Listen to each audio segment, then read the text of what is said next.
मधुस जो दिल कहे के मेरे छोटे से परिवार को मेरा प्यार भरा नमस्कार, आदाब। बहुत दिन के बाद आपसे मुलाकात हो रही है। ऑफ कोर्स अभी पीछे एक छोटा सा एपिसोड दिया था द डिप्लोमेट का, आपने देखा होगा। आज मैं स्पेशली जो एक ड्रामा चल रहा है उसी के बारे में बात करूंगी, जिसके काफ़ी सारे एपिसोड्स, क्योंकि वो डेली आ रहा है ना, तो उसके काफ़ी एपिसोड्स हम सब लोग देख चुके हैं, और जो नहीं देखे उनको थोड़ा सा ब्रीफ दे देते हैं।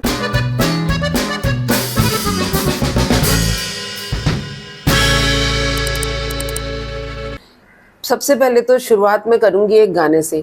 दो पंछी दो तिनके कहो लेके चले हैं कहाँ, ये बनाएंगे एक आशियाँ। बिल्कुल वही वाली जो सिचुएशन है ना, ये बेचारे हमारे छोटी शीना मुज्जी और दीजू, इन दोनों की कहानी है। ये गुट वाले दो गुटर वो जो हमारे कबूतर है ना, ये बेचारे फंस गए हैं शादी करके दिल वाली गली में। कहानी है दीजू और मुज्जी की, जो कहने को तो आपस में कजन्स हैं। दोनों की शादी हो गई, लेकिन शादी जो हुई वो माँ बाप की मर्जी से नहीं हुई। अब क्या करें, अब तो फंस गए भाई दोनों जने शादी करके। शुरुआत ही बेचारों की ऐसी होती है। जिस घर में मुज्जी रह रहा है वो घर नहीं है, वो बेसिकली उसकी मम्मी का स्कूल है। वो स्कूल चलाती हैं, उसके ऊपर बेचारों को एक बरसाती जैसा कमरा दे दिया जाता है रहने के लिए, जहाँ दीजू एडजस्ट नहीं कर पा रही। दरवाजा खोल दो। हाँ जी, दरवाजा खोल दो, मुझे घबराहट से हो रही, दम घुट रहा है। सिर मुंडाते ही ओले पड़ते। पहले ही दिन जिस दिन वो घर में आती है उसी दिन वहाँ की लाइट भी चली जाती है, और लाइट के जाने के साथ साथ वहाँ एक लड़की कांड कर देती है, वो बेहोश वगैरह हो जाती है, और ऐसा समझा जाता है कि उसने मुज्जी की वजह से सुसाइड करने की कोशिश की है, जिसकी वजह से बेचारे को पुलिस पकड़ के ले जाती है। लो जी, शुरुआत ही बेकार। तो पहली दिन जो होता है ना, जो कहते हैं वेडिंग नाइट, तो बेचारों की वेडिंग नाइट जो है वो ऐसी ड्रास्टिक हो जाती है। अब क्या करें, चलो जी छूट तो गए। पता चला कि इसकी वजह से कोई सुसाइड नहीं हुआ, लड़की बेहोश हो गई थी किसी और कारण से। घर आ जाते हैं, फिर से एक बार ज़िंदगी शुरू करने की कोशिश करते हैं, लेकिन प्राइवेसी है ही नहीं, क्योंकि वो तो स्कूल चल रहा है। नीचे स्कूल, ऊपर बाथरूम में लड़कियां आ रही हैं जा रही हैं, कभी कोई दरवाज़ा खटखटा रहा है, तो भाई नो प्राइवेसी। तो एक दिन बेचारे अगला एपिसोड फिर से एक बार कोशिश करते हैं कि भाई अपनी वेडिंग नाइट तो मना ली जाए। तो उसका जो एक फ्रेंड है ना, जो मुज्जी का फ्रेंड है, उसके साथ काम करता है, वो उनके लिए एक होटल में रूम बुक कर देता है। अब होटल में जाते हैं तो वहाँ पे भी जी पुलिस आ जाती है और इनको पकड़ के ले जाती है, ये सोच के कि ये तो गैर कानूनी काम कर रहे हैं, ये कपल नहीं है। बोल बोल के थक जाते हैं। अब घर वालों को भी कैसे बताएं, छुप छुपा के निकले थे होटल में जाके रहने के लिए।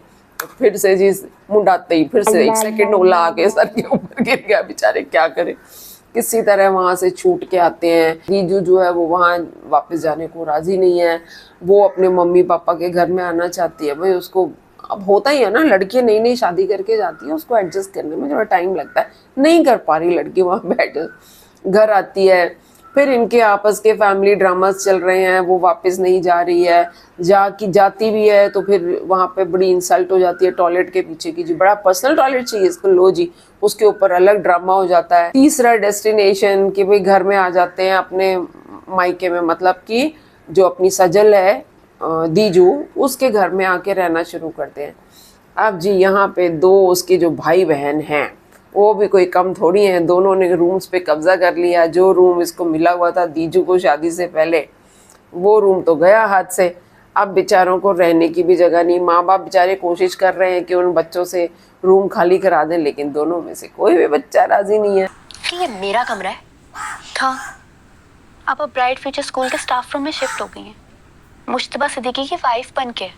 तो जो मुज्जी है उसके बॉस को पता चलता है कि इस बेचारे का ये हाल है, तो कहता है अच्छा चल भैया तू अपनी वेडिंग नाइट तो मना। उसको दे देता है अपना एक गेस्ट हाउस, जो वो अपने क्लाइंट्स वगैरह को देता है एंजॉय करने के लिए, वो इसको भी दे देता है एक रात के लिए कि जा। अब फिर से एक और ओला गिर जाता है सिर के ऊपर।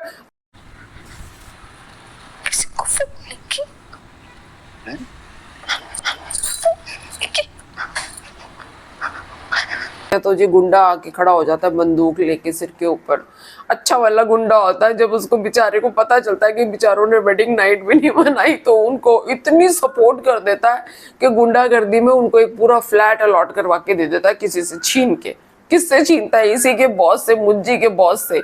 मुज्जी को अपनी नौकरी छोड़नी पड़ती है, उससे भी हाथ धोता है बेचारा, कहीं और नौकरी करने ले शुरू कर। आए हाय भाई, एक नॉर्मल सी स्टोरी है यार कि भाई ठीक है, लड़के लड़की ने भाग के शादी की and they are struggling in life, लेकिन इस स्ट्रगल को जिस तरीके से प्रेजेंट किया गया है ना, विद अ सटारिकल ह्यूमर, आप देखोगे तो एक वो होता ना, रोने वाले स्टाइल से कुछ चीज चल रही हो, रोने वाले स्टाइल से भी नहीं चल रही है, लेकिन एक मैसेज भी कन्वे हो रहा है और साथ साथ में आपके दिल को बहुत ज़्यादा भारीपन भी नहीं महसूस हो रहा।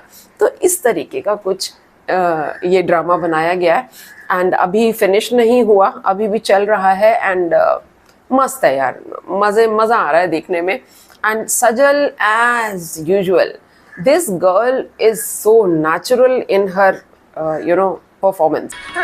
छिपकलियां कर रही है, खुदकुशियां हो रही है, क्यों हो रहा है? बिल्कुल ऐसा लगता है जैसे कि वाकई में जिंदगी चल रही है। हमजा ऑल्सो, हमजा का तो इसमें कैरेक्टर ही बेचारे का बेचारा वाला उसका कैरेक्टर दिखाया गया, अनलाइक जर्द पत्तों का, जो मैंने पहले भी आपको बोला था। मैं आज कुछ कैरेक्टर्स की परफॉर्मेंस के ऊपर वाकई में बोलने वाली हूँ कि क्या बनाया है यार। सबसे पहले ना देखो, सजल और हमजा, इसमें तो कोई डिनाइल है ही नहीं कि both are performing well. And Sajal का इवन मेरे को मेकअप भी बहुत बढ़िया लग रहा है। हालांकि उसके फेस पे ना थोड़े शायद पिंपल्स के मार्क्स हैं, कई बार जब आप देखते हो तो उसके पिंपल्स के मार्क्स उसमें नज़र भी आते हैं, बट इट लुक्स नेचुरल यार, यही तो चाहिए। एक पीछे मैंने ड्रामे के बारे में आप लोगों को बताया था जिसमें पोची लगी हुई है, इतना ज़्यादा मेकअप किया हुआ है कि आप एक ना पूरी मतलब एक लेयर उतार सकते हो, वैसा नहीं लगता, बहुत ही नेचुरल तरीके से उसका मेकअप किया गया है। That looks good. दीजू मतलब कि सजल के जो फादर बने हैं, उनका स्टैमरिंग का कैरेक्टर, कि वो स्टैमर करते हैं। धक्के उसको, तुम सबने उसको धक्के दिए, तुम्हारे बच्चों ने धक्के दिए उसको। तो हकलाने की जो एक्टिंग कर रहे हैं वो इतनी नेचुरल है। दीजू के फादर का जो कैरेक्टर दिखाया है, आई मीन जिस तरीके से वो अपनी डॉटर को प्रोटेक्ट करते हैं, जब वो उसको लेके भी जाते हैं अपनी सिस्टर यानी कि इसकी सास के पास वापस लेके जाते हैं, और जैसे वो मिसबिहेव करती है, थोड़ा वियर्ड एक्ट करती है, वापस ले आते हैं, कहते हैं मैं अपनी बेटी को ऐसी जगह पे नहीं छोड़ के आ सकता। तो इतना स्ट्रॉन्ग एक फादर को होना जो है वो बहुत बड़ी बात है। दाढ़े मार मार के रोते हैं हम लोग जब बेटियों को रुखसत करते हैं। बेटी घर से जा रही है, एक दिन बाद वो वापस आती है और घर उसका घर ही नहीं रहता। दीजू की जो मदर बनी है, इनके बारे में मैं काबली पुलाव में भी बोलना चाहती थी, लेकिन बस वो एपिसोड बन गया और उनके बारे में बोलना रह गया। She is also such a natural performer. इतने बेशरम, बेदीद, बदलिहाज बच्चे हैं ना कि मैं क्या बताऊं। आपको लगता ही नहीं है कि कोई ड्रामा चल रहा है, ऐसा लगता है जैसे जिंदगी चल रही है, रियल में जिंदगी चल रही है। फिर से दीजू की ही फैमिली में मैं तीसरा कैरेक्टर बोलूंगी जो मुझे बहुत पसंद आ रहा है, उसकी छोटी बहन जो बनी है। वो गप्पे नहीं, चिक चिक थी। भाई वो लड़की क्या है मतलब टिपिकल विची गर्ल, विची। रूम नहीं देने के लिए जो भी स्मार्टनेस खेलनी है, कान में हेडफोन लगा के बैठ जाएगी, नहीं देना तो नहीं देना। और क्या उसके पंचेस हैं और क्या उसकी डायलॉग डिलीवरी है बच्ची की, छोटी सी लड़की है भाई, टीनेजर दिखाई है, मस्त। तो भैया ओवरऑल वहाँ भी, उस घर में भी जो कैरेक्टर्स हैं दूसरे मुज्जी के घर में, they are also good.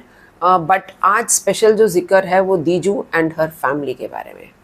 Super duper मज़ा आ रहा है।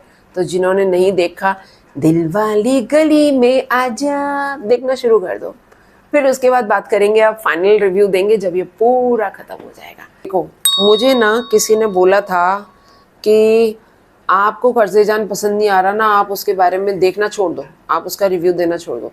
तो भाई रिव्यू चैनल है तो रिव्यू तो देना पड़ेगा। पासिंग कमेंट दे रही हूँ, ज़्यादा डिटेल्स मुझे देने की ज़रूरत नहीं है। जो लोग भी देख रहे हैं वो लोग अपने आप एनालाइज कीजिए कर्ज़े जान कहाँ जा रहा है। It is going so slow. एक बार शुरू किया है तो ख़त्म तो ज़रूर करूँगी, और पासिंग कमेंट में बोलूँगी कि यस, मज़ा नहीं आ रहा। मीम से मोहब्बत अच्छा चल रहा है, उसको आप देख सकते हैं। वो भी बस अब ख़त्म होने की कगार पे है। It's about to finish. Talha बस अब लगता ही है बस शादी करेगा उसके साथ, ऐसा ही लग रहा है। तो एक बार देख लो, अच्छा लगेगा। अगर जिन्होंने नहीं देखा वो भी देखें। स्टोरी सिंपल है लेकिन उसके बावजूद भी एक इंटरेस्टिंग तरीके से बनाई गई है। बीच में 1-2 एपिसोड्स मुझे काफ़ी स्लो लगे थे लेकिन इट्स बैक, मज़ा आ रहा है। और Dananeer as usual I will say this small girl is a wonder girl. मुझे बहुत हैरान करती है ये हर बार, बहुत अच्छी परफॉर्मेंस दे रही है। तो yes, thumbs up to meme से मोहब्बत, थम्स अप टू दिलवाली गली में आजा, एंड अगर तुम साथ हो भी बहुत अच्छा चल रहा है। अगर तुम साथ हो मैंने किसी दिन अलग से उठाना है। फ़िलहाल के लिए उसके 4-5 एपिसोड्स आ चुके हैं और मैंने सब देख लिए हैं। बहुत मज़े का चल रहा है। सिंपल स्टोरी है लेकिन मज़ेदार है। उसके बारे में किसी और दिन अलग से रिव्यू करेंगे। तो आज का एपिसोड फिनिश करने से पहले कुछ कमेंट्स पढ़ना चाहूँगी।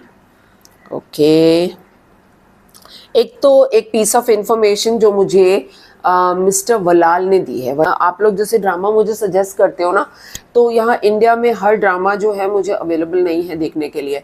तो जैसे रकीब से नहीं मिल रहा था, डेली मोशन एक वेबसाइट है, उस पर आपको मिल जाएंगे और वाकई में मुझे मिल रहे हैं। रकीब से मुझे उस पर मिल गया है। तो ऑल माय इंडियन व्यूअर्स जिनको रकीब से देखना है, जिसके बारे में मैंने बहुत सुना हुआ है, I am also going to watch it. और अगर आप चाहें तो आप भी अब इस पर देख सकते हैं। और जो और हमको नहीं मिल रहा है अब हम उस पर ढूंढेंगे।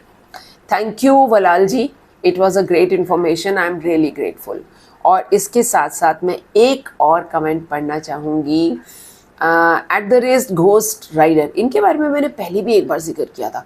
घोस्ट राइडर नाम तो ऐसा रखा हुआ है कि डरा दो। तो भैया ये डराने वाले नहीं है, बहुत प्यार देने वाले हैं। देखो कितने प्यारे प्यारे कमेंट्स लिखे। मेरे को ना अपने बारे में ना कमेंट्स पढ़ना बहुत अच्छा लगता है। प्लीज़ यार थोड़ा सा सुन लो ना, मज़ा आता है। Wow, the way you describe the dramas, number 1। Number 2, ऐसा लगता है कि एक परिवार है और आप उनको रियल स्टोरी सुना रहे हैं, ना कि किसी ड्रामे की। बिल्कुल रियल लाइफ वाली फीलिंग आती है। Thank you. Number 3, most important, in every drama review you explain the drama message, जिसके बाद जो भी वो ड्रामा देखता है एंटरटेनमेंट के साथ साथ वो मैसेज भी समझ जाता है। आपके एक्सप्रेशंस बिल्कुल नेचुरल हैं। Thank you, really appreciate. By the way I am Fazal from Swat, SWAT। Swat कौन सी जगह है प्लीज़ बताइएगा, मुझे ज़्यादा पता नहीं है, मैं ढूंढूंगी गूगल पे, पाकिस्तान।